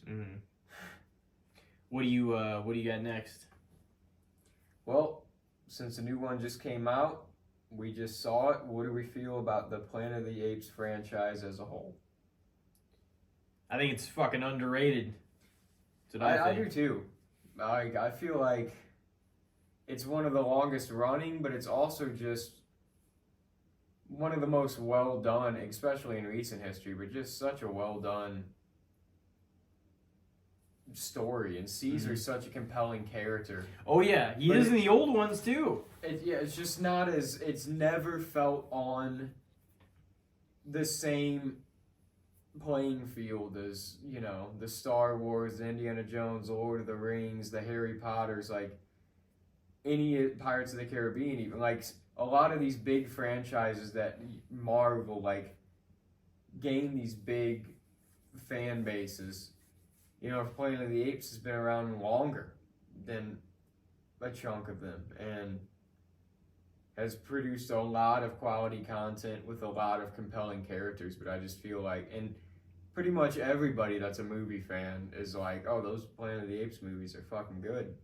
But it just, I feel like it doesn't have the like notoriety and like fandom like some of the other franchises do. Yeah. Like you don't see a lot of like collectibles. No, that's what I was shit. gonna say. Is I feel like in a way, and it might sound silly, but you'll know what I mean. It's not as I want to say like maybe action figure like oriented almost. It's not like as is marketable. toy friendly in a lot of senses. Is like, oh, kids are gonna go grab, oh shit, like let's grab these 8 action figures. Like, not that it's You just a could. different. Well, no, you definitely You could make them just like a normal action. You definitely figure. could, but it's like there's like a level of translation with it that you really gotta like pay attention to the story, that they don't have all the pretty bright lights and the, you know, the wands or lightsabers and the colorful fucking characters in that sense, even though they have dense, depthful characters with motivation, both for good and bad. That's intriguing. You know what I mean? But I feel like in a way it's maybe, I mean, that's one of the reasons I could think of. But if you look at the numbers for the budget that these movies do, they draw huge numbers at the box office still. So I mean, they're always a success. It might- and I feel like most people are always in agreement that they're quality. Yeah, and it might not be quite the box office that DC, Marvel, or Star Wars draw, but it's still like, if they haven't even put, like, it's a lot of money, of course, but some of the Star Wars and Marvel movies put $250 million into their budget. These Planet of the Apes movies, like the new ones, let's just say, have all been between. It's not irregular for a Star Wars or Marvel movie to put at least $250 million, if not more, into it, because they know it's gonna probably make double or triple that. Yeah. But, which they almost always do. You know, Rogue One is a spin-off and it still made over $1 billion. But what I will say is, I think, I think like they put in probably, what I read was like about 130 million to like 162. It was like they were all in that range, but they all made, I think the lowest one made like still 440 million still. You over doubled, like you 2.5 times your budget. That's a fucking box office like success. And not only that, but it was a critical and audience success. You know what I mean? Not only did people show up to see it, but it was commercially well received. All 4 of them. Yeah. All 4 of the new ones were, and including some of the old ones. But it's got major like traction at this point. Like I hope they still do make more, because that's one of those franchises that I think you can make more and add to the story and keep pulling at the thread of like interesting eras of it. Like, that's a story you can tell because of the time gaps and like the way humanity looks and the world after humans have pretty much had their run, and it's like an ape run world. There's so many layers of that story you can unfold that it seems like even a 5 and 6 part of this story would still be really interesting. And there's like ways you can go about that, because like each one of it has been, you know, the first one was Caesar getting smarter and learn how to talk and like, you know, just doing all the things that humans do, and like, but humans running the world. The second one was humans like becoming much less of them, and like the apes for the most part looking out for their own self, but it's kind of slowly becoming an ape world. And then the third one is finally kind of like the war. Like the second one, obviously the apes have their conflict, and they also have the conflict with the humans. Yeah, that was kind of cool. I thought that it was like there was an ape on ape conflict, but then the ape human conflict. And too. by the time we got around to the third one, it was the war between that Koba really started between the humans and the apes.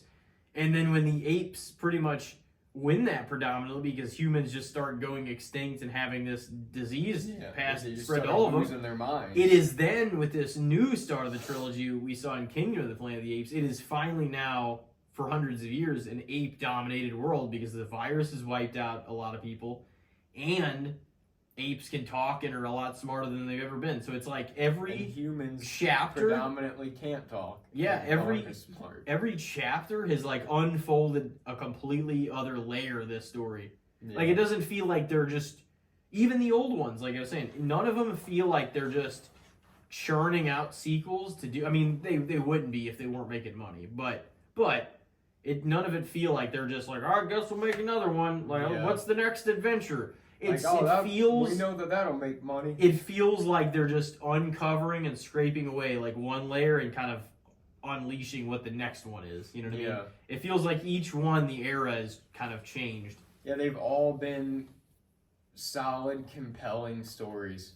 Yeah, and they just continue to kind of explore the universe. And it's not even like that it's too dense or vast of a universe, but there's just a lot you can do within it because it is like kind of a future post-apocalyptic kind of timeline, you know, where it's like, oh, they run shit now. And that's such a simple premise, but there's so much you can do with that. And I feel like they've really done it much more, like, especially with the recent trilogy. I can't speak on all the old ones because I haven't seen them all, but like, they did it better than I could have ever even imagined that they would have did it.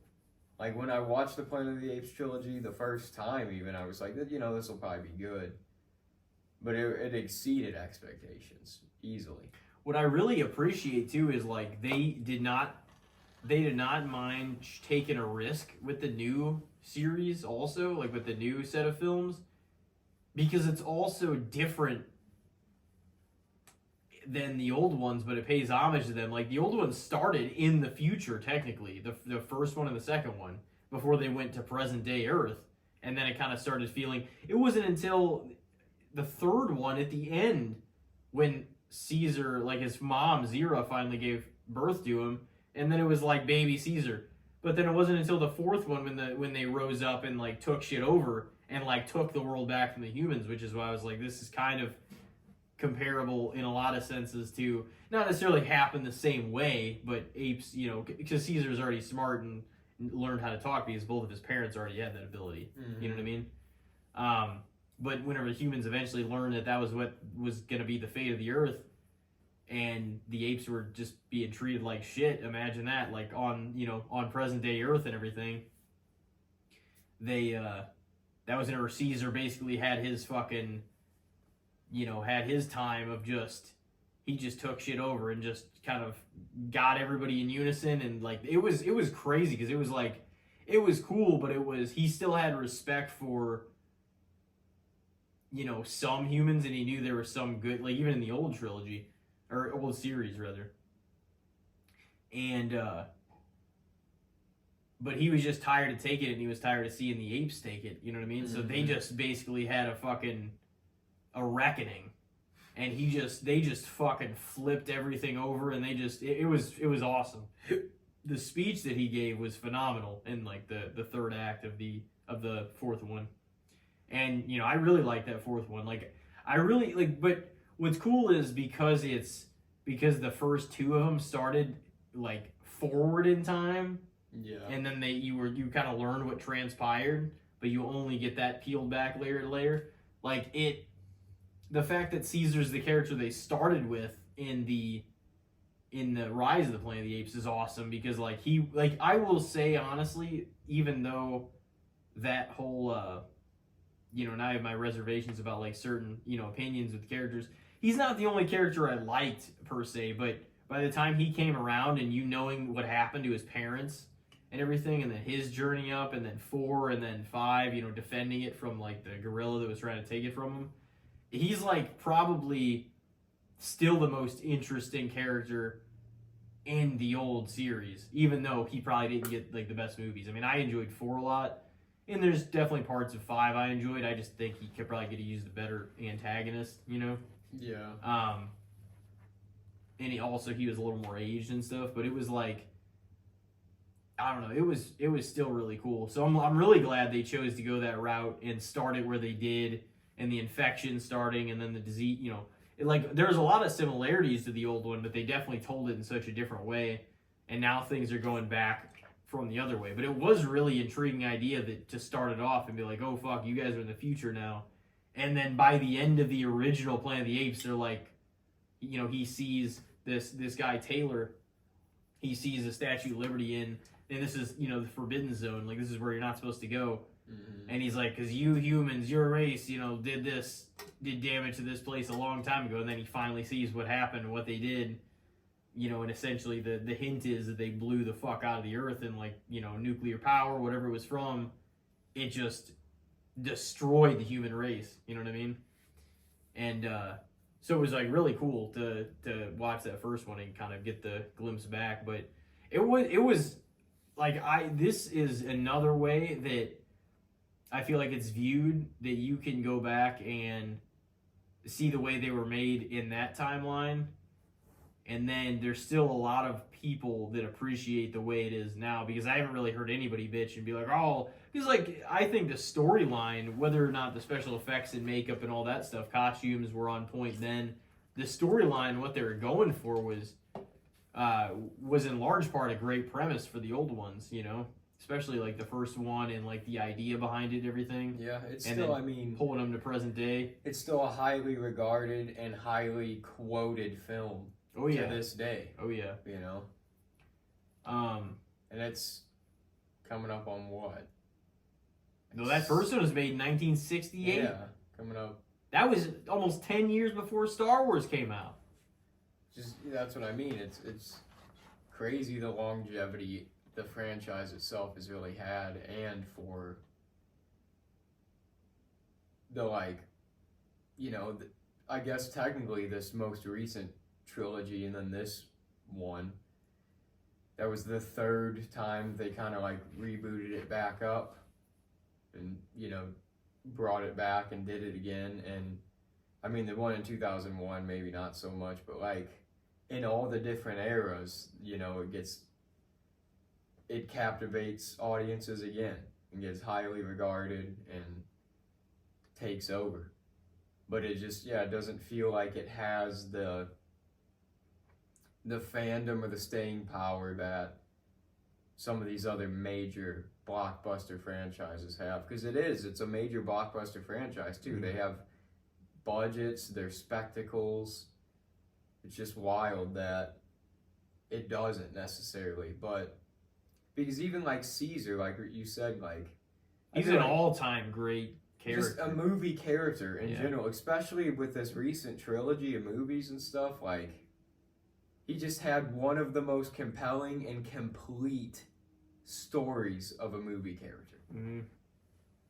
From like beginning to end, you were literally with him through his whole journey of life, pretty much. And you don't get that with most movie characters ever. Yeah, it was solid. Like, it was a really good, and it felt like he just had a presence. You know what I mean? Like, it was awesome. Yeah. And you can, even in this new movie, it's 300 years in the future, and the dude's legacy is still important to the apes. Like, they still follow his word. Yeah, I really did appreciate that. Like how they went a different route, but they chose to make it. And like, I think they both did it in a fascinating way. Like the old series and like the new one, and like the fact that they started when it was like way in the future in like the first two was like wild. Yeah. And then you had to find out, like, what the fuck even happened, you know? Yeah, that must have just been a way of doing movies back in that era. So they did that shit with Star Wars, too.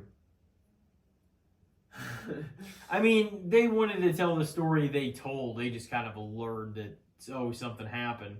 He didn't know that he was going to make those, per se. He knew that Star Wars had more of a body than it was, Yeah, but he was like... I feel, yeah, but didn't he say that he had the idea for like he had the first 6 wrote out, pretty much? Well, he had the first 3, and then he decided, he's like, well, I can only make the first third of this into a movie, which was A New Hope. I mean, I think he had ideas for what he would do if he made, like, what happened before then, because you had multiple characters referencing, oh, I fought with your father in the Clone Wars. Yeah. And shit like that, you know. So he had to think that shit through, to, at least to an extent. I don't think he did on the level of what we ended up seeing. I think that he had a background and, you know, he knew. But it's just kind of funny when you think back to that now. Yeah. It's like, surprised that they didn't do that with Rocky. The first Rocky was Rocky at the end of his career. They fucking backtracked. Like all the other franchises from that era apparently did. Like, oh, Rocky, man, he's an old fighter on his last legs. And it's like the first Rocky. And then Rocky 4 is like him as a fresh, young fucking buck. Yeah.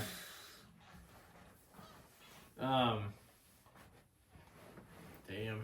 Yeah, I would absolutely say that series is underrated, though. I know it's kind of wild to say that because it is. Anybody that's a fan of like movies, that's just a movie fan and watches a lot of franchises and just movies in general, pretty much will always tell you Planet of the Apes franchise is solid. You know, it's strong. So the fact that it doesn't have that kind of staying power or following necessarily to the same extent as some of the other franchises is always just kind of wild to me, because I've shown that the modern trilogy to, you know, multiple people, and like not one person I showed it to was like, oh, those are okay. They're all like, those are pretty damn good. You know. Yeah, see, some people are like not necessarily fond of they're like, I don't know if I'll be into that, but like if you sit down and you watch those first 3, I mean, obviously, you know, you're gonna want to watch those before the new one, but like if you sit down and watch those, like you'll be sucked in, like you'll be pulled in. Like those things are they're good. They're good movies. Good films. Yeah. I saw some comment pulled. I don't even remember what it was on. It's probably some YouTube movie reviewer I follow. But like some guy on fucking Twitter, just people's opinions. It's the problem. I always complain on here, like social media with like the horror community and the pro wrestling community, just like people that throw out these ridiculous takes and act like it's just like the normal way to think. It's like, no. It's not. You're fine if you have that opinion, but don't act like everybody else is fucking wrong because you're insane, you know?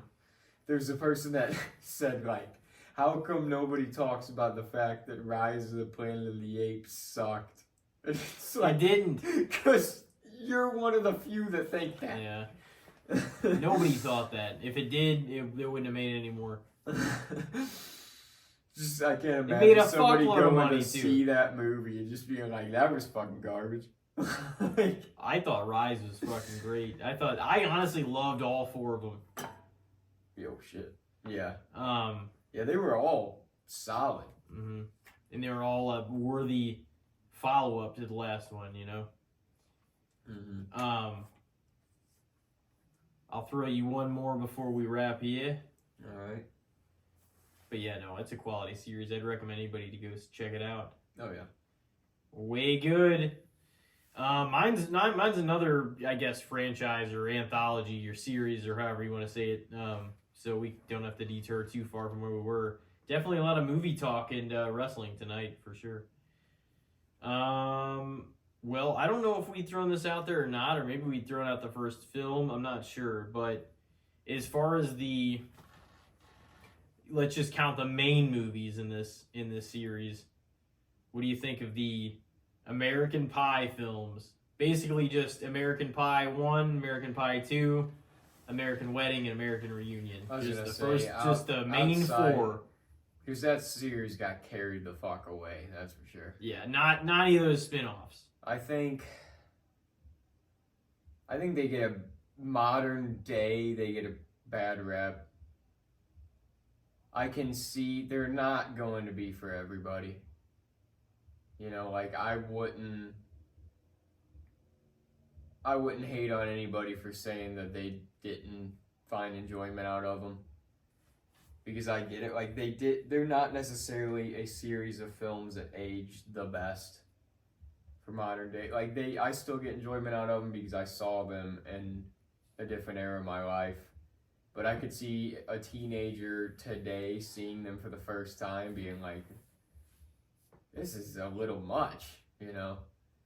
Like, I don't feel like they aged the best as a franchise, but I don't also feel like all the hate is necessarily deserved because, yeah, they're like your typical raunchy teen comedy about the nerdy high school boys trying to get laid kind of shit. You've seen it a million times in high school comedies. But, like, I also feel like underneath the surface of that it is also kind of like a sweet romance story in a lot of ways because, like, a lot of the people end up, like, the people that aren't necessarily the dickheads end up with more compelling, like, good people within the story, and the people, like, some people come back around to each other, and or they don't end up with the person they think they were gonna end up with, but the person they end up with ends up being better, and, like, a lot of the characters from the high school relationships end up later on in the series getting married and shit, like, so yeah, they're like raunchy sex comedies in ways, but they also kind of have like they have a coming of age type feeling about them. Yeah, so it was like Superbad. That was about getting laid and fucking having a good time with your friends and shit. But I feel like underneath, and even Superbad too, like underneath that, it is kind of like there's a compelling like teen romance kind of story to it though. That like it isn't just like mean and gross. Like there is heartfeltness underneath it, you know. I'm pretty sure the first American Pie was rated pretty well. I don't know if the follow-ups were, but I think the first one was rated positive. In its era, it was huge. It was a big comedy in its era, I feel like. I've just seen a lot of articles in modern day dumping on it because it just hasn't aged well. It's one of those movies that just it takes a lot of villainy in the modern era for being so. Why? I thought everybody wanted to be independent and so fucking kind of sexist. So fucking into their shit now. I thought fucking that would be a moment of pride. You can fucking I don't know. I just feel like that's always a problem with things is everybody wants the like artists to have a freedom of expression and to tell their story or whatever it may be. And like as a horror fan, you know, I hear and experience this a lot within that genre where it's like they make the movie they wanted to make and like it's fucking, you know, they're not always the best. They're in your face, they're rough, but that's the story. What's their story they're trying to tell? It's not supposed to be all fucking happy sunshine and rainbows and shit. Like and sometimes unicorns and lollipops. It's like sometimes it's fucked up, and like Maniac, that movie I watched the other day. It came out in 1980, but it was about like a serial killer that was a psychopath, and he had mommy issues, a fucked up childhood, so he like killed women. But he saw his mom and all the women he killed and stuff, and then he collected their scalps and hung them in mannequins in his house and fucking danced with them and talked to him and slept with them and all this wild shit. But in the end, like, all the victims that he killed, like, came back to haunt him, basically, and he committed suicide thinking that they were killing him. And that movie got just absolutely ripped apart when it came out. They were like, critics were like, this is fucking misogynistic garbage. This is filth for goddamn, like, woman haters and sociopaths and psychopaths. This is like, people were walking out of they were trying to ban it from like, women's groups were, like, trying to get it banned from theaters and all this stuff. And it's like, no, underneath it all, it was a story about a fucking sociopath that had problems. And I don't even think that it was really a misogynistic story, because in the end, he got fucking killed by the women victims. And let me get They this straight. haunted him. Somebody in 1980 is gonna say that it was misogynistic, and did they have any idea any of the amount of shit that was gonna come out like the next 20 years? Yeah. What the fuck? I'm not saying everything. I'm not saying everything even was, or all of it was even mean spirited by any means. Because a lot of it was just people thinking they were making funny films to make funny films. You know what I mean? Oh yeah, there was a lot of things even into the mid 2000s that you see in comedy movies that you're like, into like 2011, 12, you're like, oh man, like it was probably a lot. They made some wild shit even into like the 2010s for sure. Yeah. I mean, in ways not all it felt that holds up great. In some ways, it doesn't feel like necessarily the same. And to be honest, like, that's why, like, I appreciate the original content, because the stuff that toes the line the most is, like, when streaming services are like, well, we're just gonna make our own shit. And, like, some of that stuff's the stuff that toes the line the most, you know what I mean? Like, compared to, I mean, I guess if you always get leeway if you're, like, you're talking about, like, historical events and you're painting it as ugly of in a picture, or as ugly as a picture as it was, because it's like, well, this shit's, you know, so you're kind of allowed to, like, have a space to be as kind of grotesque and raunchy and rude and fucking insane as you want to be, because if it was based on something that was, you know, that happened, you want it to be authentic, because people are going to immediately pull or call bullshit on it if it isn't, you know what I mean? But I like that some of the producers and shit like that are the ones, like, they're letting them make, you know, whatever, like, whether it's horror or comedy. You don't see a lot of mainstream, like, comedy films by any means going into theaters anymore. You know what I mean? It's a lot of movies with sprinkled in comedy and stuff like that into it. Yeah. But the comedies you see mainly come out on streaming now, it seems like. Well, that's the thing that, I mean, I have this debate with my girlfriend a lot, because I'm a big fan of the horror genre, and there's a lot of older horror movies that just piss her off for the sexist content and the nudity and just all the shit that's in there. And I, like, explained to her in the past, I'm like, that was the thing with the 70s and the 80s and things like that. Like, major, like, motion picture studios saw horror and comedy as, like, filth and garbage and bullshit. They're like, these are not blockbuster films, these are not money makers. Because it doesn't appeal to a massive, large-scale audience. The way that they literally sold their film to these studios was by adding in nudity and things like that, because it made it appealing for a studio to pick up. They're like, oh, you know, well, you got 6 pairs of boobs in here, then. Because it wasn't like you could just, they didn't have the internet then, you know what I mean? It was like, that was a selling point. And was it right? No, it's fucked. But it's like, there's still nudity in movies that are made now. Tell their story without adding in some things like that, because they knew, oh, well, that's going to draw the teens to the summer, you know, the summer fucking viewing at the theater. They'll come check it out.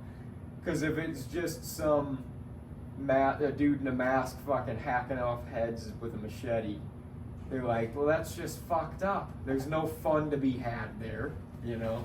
There's still nudity in movies that come out now. And to be honest, before the last several years, I don't ever remember them being like, I've only seen the last 5 or 10 years where they're like, all right, we're going to show a dude's dick.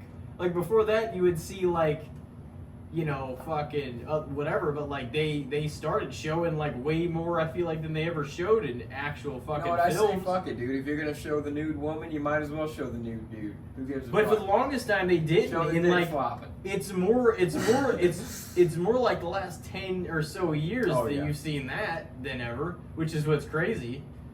Because it's like now they're, you know, for the longest time it was out boobs. a little more. Because it doesn't seem as just blatantly sexist to only show. I don't know what if that's they do. why. I don't know what the reason is, honestly, because they're showing like a lot of parts and a lot of stuff in general. But it's like, in large part, they're like, oh, we're not going to be as raunchy and as wild and stuff like that. But it's, I mean, I'm not sure. I guess it's different, you know. And once again, most of the ones that get away with it or are allowed to show their stuff are the ones that are streaming original content. Yeah. It's not the movies that you're going to see in the theaters much. You know what I mean? It's not a lot. It's not a. It's They're not going to get a lot. It's not the mainstream. You know, but now I guess studios figure, well, we can be more creative and tell the kind of stories we want to tell if we make it within our own platform. So it's like that's kind of where a lot of the creators have, you know, gone to create, because anything that doesn't appeal to the mainstream audience, which is gonna like lean a certain way, they're like, oh, let's do this. They're like, okay, well, we're not going to put in, especially if it doesn't appeal to like a large scale audience, like let alone political anything. But it's like, if it doesn't appeal to a lot of people, that's why, like, you know, horror movies, unless they have sort of a big producer or a part of a big franchise behind them, they're like, we're not fucking showing that. They're like, they're not going to put some of that stuff in theaters, you know? I mean, a lot of it still gets shown, because in a lot of ways, horror is a lot bigger than it was, too. Has more fans than it did. Yeah, that's what I. Like, I still wouldn't say it's the most popular genre, obviously. No. But it's certainly got a big crowd. No, yeah. That like in that era though, like the 70s and 80s, it was kind of more like the punk rock cinema. It was like the dirty slasher movies and stuff like that, you know, was not mass appealing at all. Like now I feel like horror's a lot more accepted. It's like, oh, it's a teenage date night kind of thing, you know? Mm-hmm. Back then it was like, it felt a little more dirty and grimy, I feel like. Back in like the slasher craze of the 70s and 80s. So would you say on the American Pie series, like the main films at least? Modernly, I guess I would say they're maybe a little underrated, just because you don't hear about them as much anymore. Like they had their heyday. They had their era. Their time in the sun. Yeah. It's just. They were a fun. It's not gonna last forever. They were a fun, literally summer. You know, oh, flip this on, take a road trip, this kind of thing, like vacation-y kind of feeling summer break series. You know what I mean? Like doing all those types of fucking things. And like in a lot of ways, I always felt like they were coming of age and stuff too. And like that's when shit feels like the raunchiest. That's whenever you just, you know, you're a kid and you're 15, 16, 17 for the most part. Like you don't give a fuck about spouting your mouth off, and it's not always the best thing. But you're like, hey, I'm a kid, but I'm a punk teenager, so they just kind of feel like, well, I'm not an adult, I can just say whatever the fuck. It's the worst era. It is like... I mean, it's fun when you're part of it, but like, once you're past that era, dude, as an adult, you hate seeing a group of 16-year-olds. Oh yeah, it can like, be obnoxious. Son of a bitch, dude. They're gonna ruin this. I think there's different ages that are annoying for different reasons. Oh yeah. But yeah, they are in that subgenre of comedy, just that like coming of age, teen, sexy comedy kind of thing. And there's a handful of those.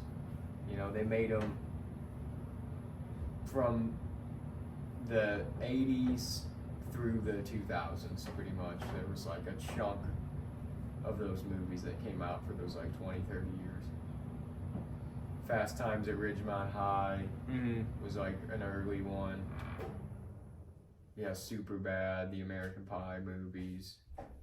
Just like that kind of subgenre of comedy. You about ready to call it a day? Yeah, probably need to. Alrighty. Feeling like Feeling my brain, a little woozy here. my brain's turning a little mushy. Mush. Slop. Got the tired bug hitting me. It's been a day. Well, ladies and gentlemen, thank you for tuning in, sticking with us. It's been another pleasurable episode, and we will be here back again for episode 132 very soon. So enjoy your night, enjoy your week, enjoy each other, and we will see you next time. Take it easy out there.